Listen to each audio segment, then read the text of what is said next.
코스피에서 2,500포인트를 돌파하는 것은 10개월 전에 빠졌던 것을 돌파하는 것이기 때문에 의미가 있다. 이렇게 볼 수가 있는 것이거든요. 기술적 분석에서는 이 상황에서 가장 중요하게 생각하는 것은 무엇이냐면 머리 위에 리세션이라는 걸 이고서 지금 있는 거예요. 무거운 짐을. 지금. 그렇죠. 그러니까 이 리세션이 올해 들어갈 확률을 조사를 한 겁니다. 블룸버그에서. 네.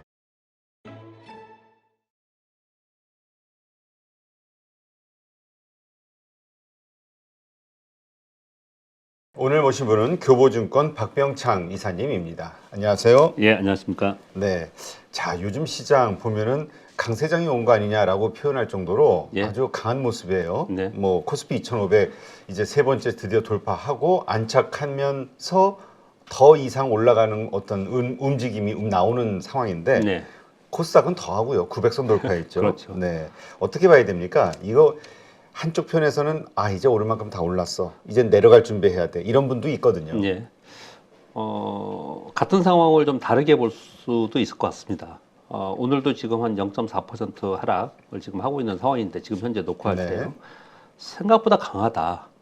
이렇게 느끼시는 분들 상당히 있고요. 왜냐하면 종목들을 보면은 순환하면서 그냥 뭐 예전 같으면 이렇게 급등했던 종목들이 그냥 맥없이 내려오는 이런 모습이 많이 나타나는데 이번에 아직까지는 그렇지는 않습니다. 네. 그렇기 때문에 생각보다 강하다. 그리고 빠졌다가 저가 매수가 들어오면서 올라오는 모습이 계속 나타나요. 그러니 지금 말씀 주신 대로 이거 지금 뭐 조정을 보일 때도 이렇게 저가 매수가 있는 거 보니까 정말 생각보다 강하다라는 측면을 보는 쪽이 또 있고요. 또 한 측에서는 시장을 좀 염려하기 시작했습니다.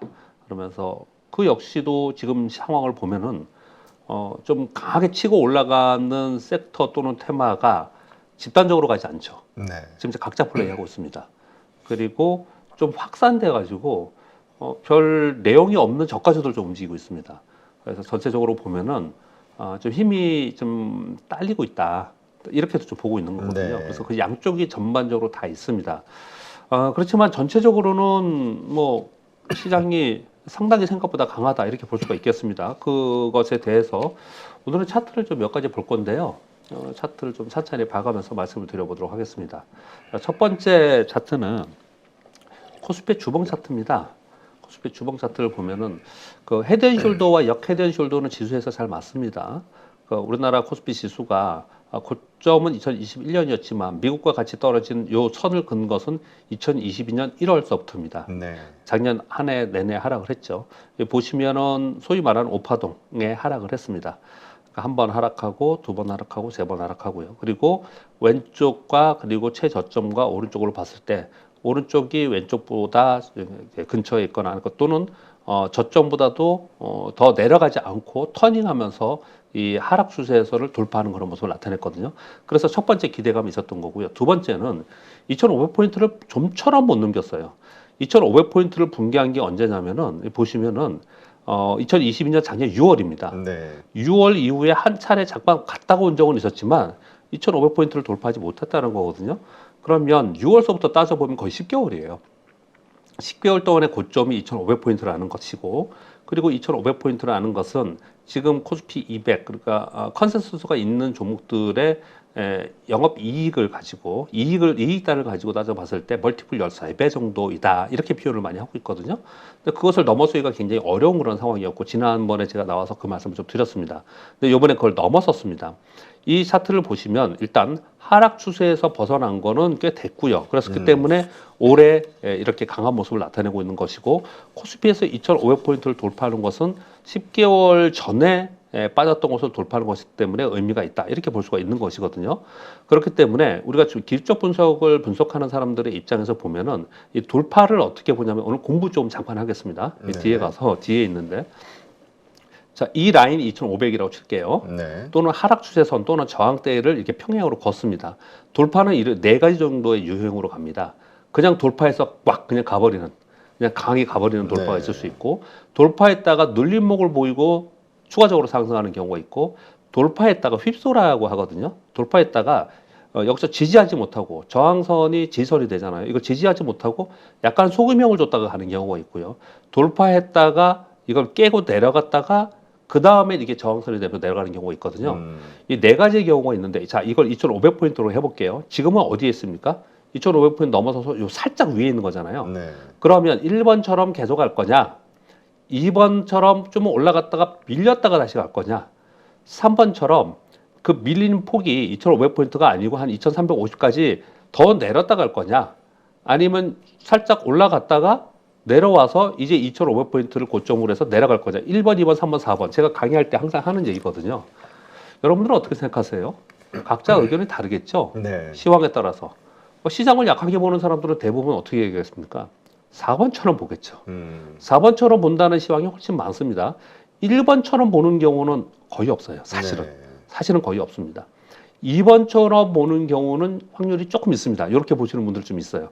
그래서 올해 하반기에 오히려 이제 고점을 좀 높여가면서 2,600, 2,700, 2,800 적어도 그 정도까지 가지 않겠냐라고 하는 사람들이 2번처럼 보는 겁니다. 네. 강세적으로 보는 거거든요. 그리고 3번은 내려왔다가 다시 좀 올라가는 이런 모습이 나타날 수 있을 거라고 보이거든요. 어떻게 될 것인가의 결정은요, 사실은 이렇게 결정하는 겁니다. 여러분, 이 종목에서는 굉장히 중요합니다. 이게 지금 똑같이 요 상황을 우리는 결과론적으로 보는 거지만 우리 상황은 여기서 상황이에요. 지금 여기에 있는데 1번 이렇게 갈 거냐, 2번 이렇게 갈 거냐, 아니면 3번처럼 갈 거냐, 아니면 다시 밀릴 거냐, 이 상황이거든요. 이 상황에서 전체 매크로 시황도 이건 시황이니까 지금 지수를 얘기하는 거니까 네. 매크로 시황도 중요하고 기업의 이익이 저점을 찍었냐도 굉장히 중요하고 이런 거지만 기술적 분석에서는 이 상황에서 가장 중요하게 생각하는 것은 무엇이냐면 거래량이 크게 증가하면서 강하게 돌파했느냐를 네. 따지거든요. 이건 이제 개별 종목에서 많이들 그렇게 보는데 지금 요거를 제가 비교를 좀 해드리는 이유는 지금 2,500포인트를 기준으로 해서 1번은 좀 거의 없어요. 네. 근데 4번은 지금 제가 추정할 때 제가 옆에서 이렇게 주변에 이렇게 들어보면은 한 반 정도? 확률이 꽤 높아요. 한 50% 정도는 이 4번처럼 꺾일 거다라고 보는 사람이 꽤 있습니다. 그리고 한 20% 정도는 이렇게 보는 사람도 좀 있는 것 같아요. 그런데 일단 저는 올라갔다가 다시 내려왔다가 그 다음에 이렇게 가던 결정을 할 거다. 네. 그래서 이번에 2분기 내에서는 위로냐 아래냐는 방향은 없을 것이다. 이 안에서 올라갔다가 내려오는 요 사이에서 이번 2분기 있지 않을까. 그리고 만약에 밑으로 내려가는 상황이 있다면 그건 여름장 3분기 있지 않을까. 저는 그렇게 보고 있거든요. 자, 그러면 다시 이론적으로 공부를 좀 했습니다. 네. 그걸 가지고 코스피 지수 아까 봤던 차트를 한번 보겠습니다. 이거 확연하게 아까 그림은 이해가 되시죠? 여기서 지금 요 선을 지금 돌파한 거예요. 네. 근데 다행스러운 건 지금 옆 보시면 거래량이 늘었죠. 거래량이 늘면서 올라가고 있는 상황이기 때문에 이게 쉽게 꺾이지 않는 겁니다. 제가 말씀드린 아까 1번, 2번, 3번, 4번으로 따져보면 이런 겁니다. 1번은 무슨 얘기예요? 그냥 위로 올라가는 거고 2번은 한 2,650, 2,700 갔다가 2,500을 지지하고 다시 간다는 얘기를 하는 거고요. 네.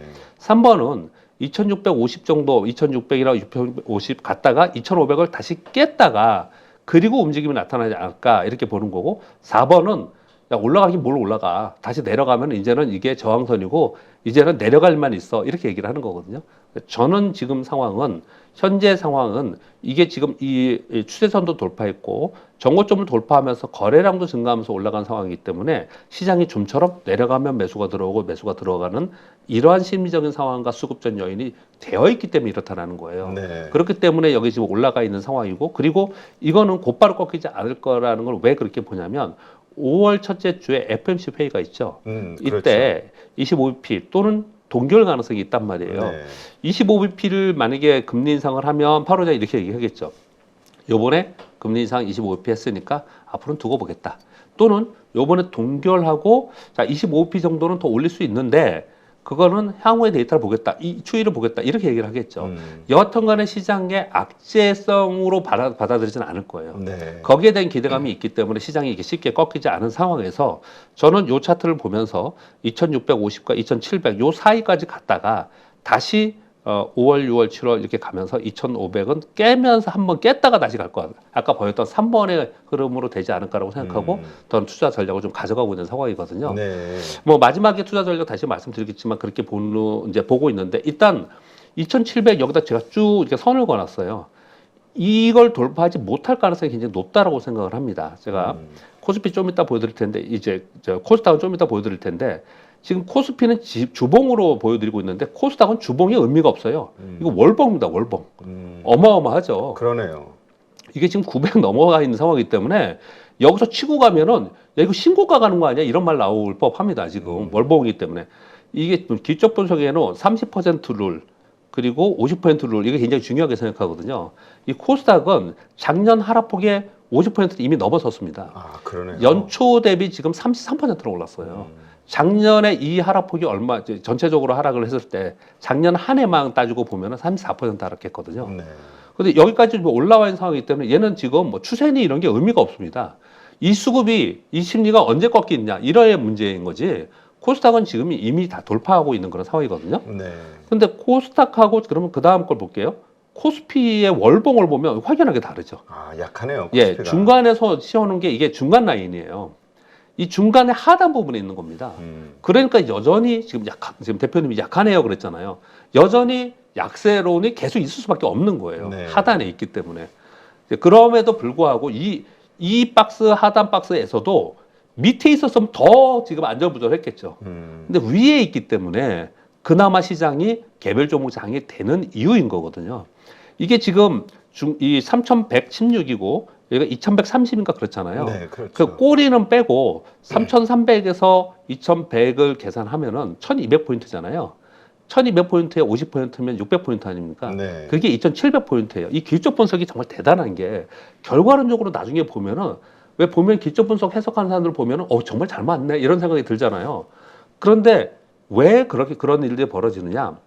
사람들의 심리가 작용되어 있기 때문에 그렇습니다. 여기 보시면 이 중간이 2,700이라고 저 표현을 했잖아요. 네. 이 2,700포인트가 처음에 보였던 차트 보시면 1월에 폭락을 했다가 무려 1, 2, 3, 4개월 동안 박스권으로 있었던 이 지수가 2,700이에요. 보통 기초 분석에서 오랫동안 박스권에 있었던 것은 강력한 지지 또는 저항의 역할을 합니다. 그래서 이거는 전체 하락폭이 50% 정도이고 그리고 오랫동안 박스권에 있었기 때문에 여기 매물이 쌓여 있을 거란 말이에요. 이때 거래량도 있었단 말이에요. 그러니 이걸 지금의 같은 시황 상황에서 매크로 시황 상황에서 돌파할 수 있느냐? 어려울 거다. 이렇게 해서 보는 거예요. 그렇기 때문에 여기서 지금 2,500포인트를 넘어서 2,600포인트 이제 근접하게 가고 있는데 위로 올라가면 올라갈수록 매물은 점차로 나올 수밖에 없다. 그래서 이걸 지지하던 아니면 깨던 이런 현상은 이후에 나오지 않을까라고 생각을 하는 거거든요. 지금 이제 질문을 주신 게 그럼 이제 돌파를 했습니다. 돌파를 하고 나서 얼마나 더 갈 수 있느냐의 관점에서 저는 이렇게 본다라고 말씀을 좀 드리고 있는 거고요. 코스닥은 이런 개념이 아니고 코스닥은 지금 심리가 어느 정도까지 더 갈 수 있느냐가 공감대가 돼 있느냐. 그리고 코스닥은 또 심리에 의해서 수급이 들어오면 소위 오버슈팅이 되거든요. 이제 그런 현상이 지금 나타나고 있는 것이다. 그래서 코스닥은 상대적으로 수급에 의해서만 보는 거지 기초 분석보다는 그것을 보는 게 더 중요하다라고 생각하고 그리고 그 중에서도 쏠림 현상이 나타나는 2차 전지를 보는 게 훨씬 더 중요하겠죠. 네, 그렇게 판단하시면 될 것 같고요. 그래서 살짝 이런 분석도 좀 할 수 있습니다. 이번에 실적 발표 나오고 나서 어쩌면 단기적으로는 코스닥은 약간 세워두고 코스피가 좀 올라갈 가능성은 좀 있어 보입니다. 키 맞추기 우리 소위 예. 그러니까 근데 사실은 완벽한 키 맞추기도 못해요. 만약에 코스닥만큼 올라가려면 코스피는 엄청 올라가야 돼요. 그러겠네요. 예, 그 정도는 못 갈 것 같고, 이 정도 올라가는 동안은 코스닥은 좀 세워날 가능성이 좀 있어 보입니다. 그래서 지금 전체적인 시황을 바라보면은, 코스피는 위쪽으로 좀 남아있구나. 코스닥은 이제부터 좀 현금을 좀 만들어야겠구나. 자, 그런 가운데 그 시기는 언제쯤 봐야 되느냐. 5월 FOMC 회의가 5월 초에 있으니까 그때 그 과정 속에서 지금 보시면 그냥 막 때려 맞고 내려오는 건 아니잖아요. 네. 그때 내 포트폴리오를 잘 관리를 좀 해야겠구나. 이런 상황이 지금의 현재 시황 상황이다라고 볼 수 있겠습니다. 그러면 그 변곡점은 어쨌든 FOMC 회의 이후. 그러니까 이제 거기에 대한 기대감이 있기 때문에 그런 그렇죠. 거고요. 또 공교롭게도 지금 그 안에 실적 발표를 다 하잖아요. 그러니까 이제 실적에 대한 우려도 있지만 거기가 저점이라는 얘기들을 계속해서 시장에 주입을 하지 않습니까? 그렇죠. 그런데 실제로 보면 그렇지 않을 경우도 있는 거거든요.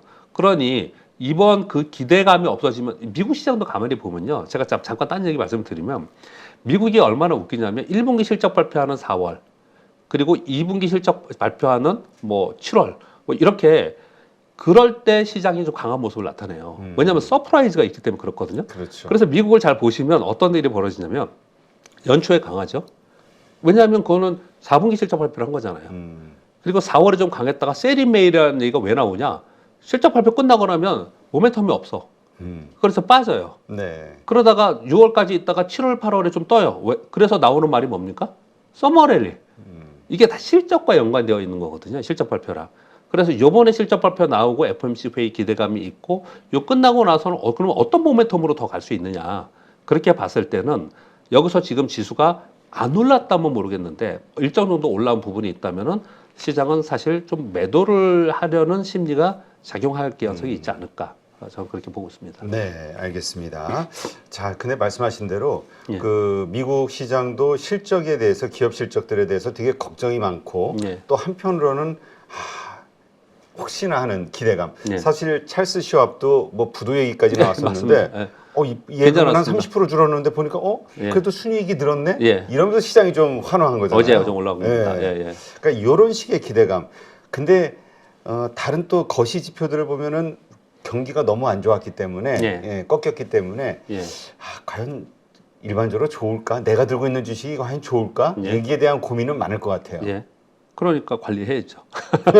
그래서 예, 그러니까 관리를 해야 되는데 전체 시장이 좀 전에 제가 코스피 지수를 말씀드리면서도 야 이거 하락폭이 50% 라인 2,700포인트를 제가 보기에 저는 뭐 미래의 지수니까 이거 뭐 누가 뭐 맞추겠어요. 그렇지만 모두 자기 판단 하에 거기에 투자 전략을 만들어가고 현금 비중을 만들어가고 그리고 어디에 투자할 것인가 다른 거잖아요. 그렇죠. 근데 저는 거기를 쉽게 못 넘길 거라고 생각하는 이유 중에 하나는 오늘도 좀 차트 몇 가지 더 보겠습니다. 머리 위에 리세션이라는 걸 이고서 지금 있는 거예요. 무거운 짐을 지금. 그렇죠. 그 차트 두 가지 보도록 하겠습니다. 하나는 미국 ISM 제조 PMI입니다. 이게 이번 발표가 46.1인가 나왔어요. 보시면요, 이게 팬데믹 때 얘기는 하지만 이 리세션 이게 있거나 시스템 위기가 발생하면서 폭락하는 이런 순간을 얘기를 하는 거거든요. 거의 거기에 다 다루고 있습니다 지금. 그러네요. PMI 지표를 보면 엄청나게 안 좋아요. 중국은 좀 지금 올라오고 있어요. 오늘 보니까 소매 판매 좀 올라오고 있고 그리고 산업 생산도 올라오고 있는 이런 모습을 나타내고 있는데 이 미국 제조 PMI 굉장히 좋지 않고요. 그리고 그나마 50 위에 있었던 서비스 PMI도 지금 예상보다 지금 떨어지고 있는 그런 상황이에요. 그러면 지표들을 보면은 이게 지난주에 발표된 거죠. 경기가 안 좋다는 지표를 다 보여주고 있어요. 그래서 제가 어디 방송에서 그런 말씀을 좀 드렸는데 이 양쪽에서 거짓말을 좀 하고 있는 것 같아요. 양쪽이라면은. 양쪽이라고 하면 어떤 거냐면 시장을 좋게 보는 쪽에서는 이 경기 지표나 이런 모든 지표를 봤을 때 이거 경기 안 좋은 경기 침체로 가는 걸 확실하게 보여주고 있는데 아니야라고 거짓말을 좀 하고 있는 것 같고요. 그리고 또 반대편의 거짓말도 있습니다. 반대편의 거짓말은 어떤 거냐면 분명히 시장은 우리 눈으로 볼 때 좋지 않습니까? 그렇죠. 지난 1, 2, 3월에도 괜찮고 지금 올라와 있고 특히 코스닥은 아까 보여드렸듯이 좀 더 올라가면 이제 신고가 얘기가 지금 할 판국이에요. 이렇게까지 시장에서는 어떻든 흥행이 되고 있는 그런 상황인데 계속 폭락한다는 거지. 계속 시장이 안 좋다는 거예요. 뭐 월가의 마이클 윌슨이 그러잖아요. 거기에 이제 그 워딩을 보면은 되게 재밌는 얘기를 되게 많이 합니다. 어제 발표한 내용들은 뭐냐면 지금 제 지수가 뭐 웬만하면 안 꺾이잖아요. 미국 시장도. 그 마이클 윌슨이 뭐라고 그래? 대표적인 약세론자지 않습니까? 뭐라고 얘기하냐면 지금 기업의 이익이 점차로 지금 하향 다운되고 있는 거 지금 잘 못 느끼고 있고 조금씩 지금 반영되고 있지만 결국 나중에는 확 빠질 거야. 이렇게 얘기를 해요. 무섭게 얘기하죠. 근데 사실 따지고 보면 작년 말에 폭락한다 그랬고요. 올 봄에 폭락한다 그랬어요. 지금 이제 시장이 잘 버티니까 야, 아니야. 그러면 올 뭐 계속 늦추는 거죠. 올 하반기에 폭락할 거야. 뭐 이렇게 계속 낮추는 거죠. 그렇게 그러니까 서로 거짓말을 좀 하고 있다. 왜 서로 거짓말을 하고 있는 상황이 됐냐면 시장이 크게 빠지지도 크게 오르지도 않고 있기 때문에 그러는 거예요. 양쪽 다가 지금 틀리고 있는 그런 상황이 되고 있는 거예요. 그런 상황 속에서 조목 잔세가 벌어지고 있는 거거든요. 제가 다른 얘기를 좀 했는데 아무튼 PMI 보시면 야 이거 뭐 경기 침체기 들어가는 거지 않습니까? 그렇죠. 사실 또 하나 보여드릴게요. 이건 뭐냐면요. 블룸버그에서 리세션 프로바빌리티예요. 그러니까 이 리세션이 올해 들어갈 확률을 조사를 한 겁니다. 블룸버그에서. 네. 보세요. 여기 뭐 영국 75%, 뉴질랜드 70%, US, 미국 65%, 중국 60%, 이탈리아 60%, 캐나다 60%, 프랑스 50%, 뭐 어마어마합니다. 다 들어간다고 보는 거예요. 네. 여기 한국은 한 30% 돼 있네요. 여기 보면 맨 뒤에 여기는 인디아, 인도네시아 이런 데는 지금 없는데 리세션의 선진국일수록 들어갈 거라고 지금 다 보고 있는 겁니다. 이코노미스트들은. 이코노미스트들이 뭐 바보는 아니잖아요. 그러니까 예. 저러한 이유들 때문에 네. 미국 시장에서 돈이 빠져서 신흥국으로 간다 이런 얘기가 나오나 보네요. 그렇죠. 그거는 뭐 제가 오늘 자료를 가져오진 않았는데 역사적으로 보더라도 미국이 상대적으로 다른 신흥국이나 다른 선진국, 미국, USA를 뺀, 그러니까 캐나다와 미국, 북미 지역을 뺀 다른 지역하고의 수익률 차이를 보면은요. 한 뭐 5년, 뭐 10년 동안 미국이 좋았다가 다른 쪽이 좋아지고 또 좋았다가 그런데 미국이 지금 가장 최근에는 몇 년 동안 상대적으로 좋았습니까? 무려 14년 동안 좋아졌어요. 그렇죠. 그래서 지금은 이제 다른 쪽으로 자금이 이동할 가능성이 있다. 이런 얘기를 지금 하고 있는 거거든요. 아무튼 질문 주셔서 그렇게 말씀을 드리는데 아무튼 이코노미스트들의 이런 분석이에요. 그리고 실제로 지표들도 PMI 지표나 이런 게 좋지 않게 나옵니다. 그러면 이코노미스트들의 의견들을 이렇게 따라 보면은 우리는 지금 시장 내부의 사람들의 시장 인사이드도 보지만 또는 인사이트도 듣지만 시장 외부에 있는 이코노미스트들은 경제를 분석하지 않습니까? 그러면 그 경제 분석하고 우리하고 시차는 있어요. 그런 시차 사이 속에서 만약에 그런 걸 추정한다고 생각한다 보면 그러면 결국은 이게 경기 위축에서 더 지나가서 이제 리세션이 오겠구나. 경기 침체가 오겠구나라고 생각하는 게 저변에 깔려 있습니다. 그 저변에 깔려 있는 상태에서 시장이 강하게 박차고 일어나서 올라갈 수 있느냐? 그게 안 된다는 거죠. 그것을 없다고 생각하고 시장이 올라가는 게 아니고요. 네. 그것을 깔고 가는 겁니다. 그걸 깔고서. 그래서 표현을 이렇게 해야 됩니다. 이게 데드캣 바운스라고 하기에는 너무 세게 올라왔어요. 데드캣 바운스보다는 베어마켓 랠리는 요번에 진행이 됐다. 이렇게 네. 보시면 될 것 같고, 그러면 어느 정도 왔나? 이런 거 한번 같이 공부해 볼까요? 오늘 제가 일부러 몇 개 좀 가져왔어요. 오늘 공부 좀 잠깐 해보실까요? 네, 좋죠. 이게 우라가미 군요의 주식시장의 4개입니다. 책 한 권을 표 하나로 그냥 그려놓은 거예요, 제가요. 네. 여러분 다 아시는 겁니다. 금리를 계속 내리는, 실적도 안 좋고 경기가 안 좋아서 금리를 내리는 장을 금융장세로 하잖아요. 그러다가 회복돼가지고 인플레이션이 발생되고 실적 상승이 되면 역금융 장세가 되잖아요. 이 뒤에 빼고 우리 지금 여기까지 가 있으니까 계속해서 금리를 계속 올리는 시장, 금리를 갖고 우라가미 군요가 주식시장을 이제 4개로 네 국면으로 만든 거잖아요. 그렇죠. 이걸 금리를 계속 올라가는 동안 역금융 장세라고 하고 주가는 그래서 폭락해 버립니다. 이게 작년에 우리가 맞이했던 거잖아요. 작년에 있었고요. 이제 금리를 더 이상 안 올려. 그러면 시장은 반등을 줍니다. 시장은 반등을 줘요. 지금 이것을 지나고 왔고 실적 측면에서는 언제부터 실적이 나빠질 거라고 분석을 하기 시작했냐면 작년 3분기부터 하기 시작했어요. 네.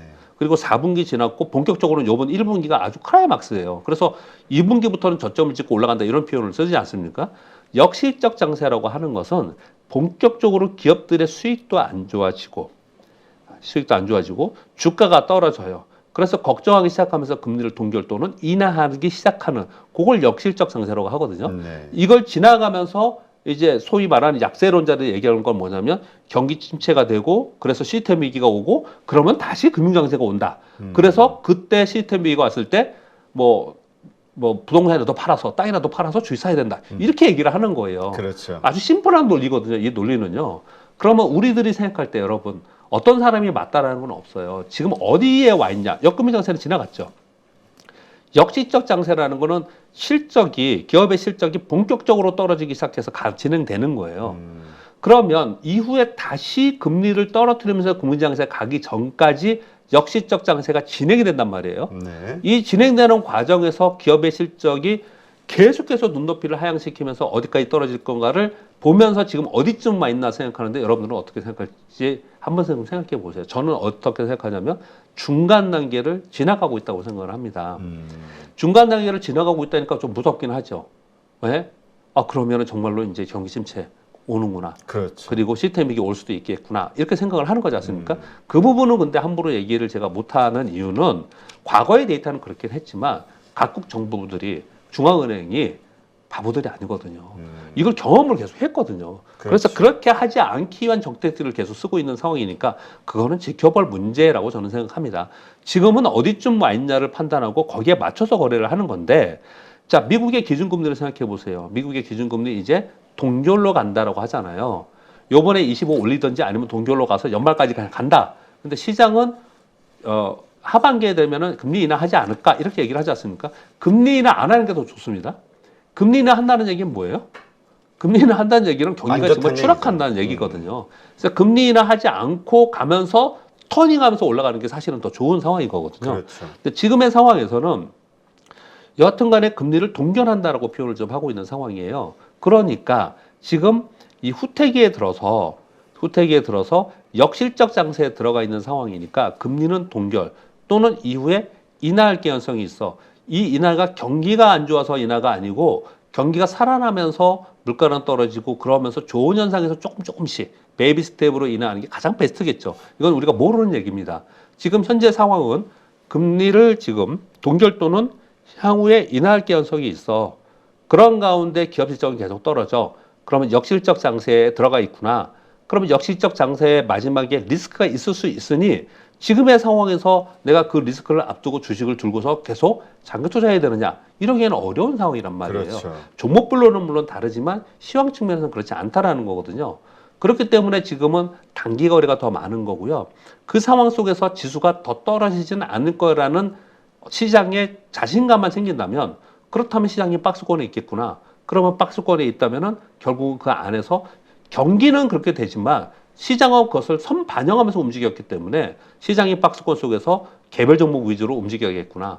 개별 종목으로 움직일 때 기준금리를 올리는 동안에는 가장 크게 빠진 데가 성장주란 말이에요. 그렇죠. 그러면 기준금리를 동결하거나 만약에 이제 인하한다면은 그러면 가장 먼저 오를 때가 성장주 쪽이란 말이에요. 근데 그 성장주를 막연하게 옛날처럼 그 드림을 얘기를 하면서 먼 미래를 얘기하기는 어렵단 말이에요. 네. 그러니까 성장주 섹터 내에서도 당장 수익이 확실하게 있는 곳이 어디냐를 판단해 보니까 그게 전기차고 2차 전지고 로봇 같은 경우에는 당장 수익이 안 나잖아요. 그렇죠. 그런데 왜 떴냐? 이거는 현대차, LG, 삼성전자에서 직접 투자를 해가지고 모멘텀이 확실하게 생겼잖아요. 얘네들은. 그렇게 모멘텀이 확실히 생기거나 이익이 확실하게 늘어난 쪽으로 쏠림 현상이 나타나면서 오늘의 시황을 만들어냈다고 보시면 될 것 같습니다. 네, 알겠습니다. 네, 하여튼 이 말씀을 들으니까 전체적으로 지금의 시장이 이해가 되고 그다음에 또 앞으로 또 어떻게 전개가 될 것인지 예. 상황에 따라서 우리가 이해할 수 있는 폭이 좀 생긴 것 같고요.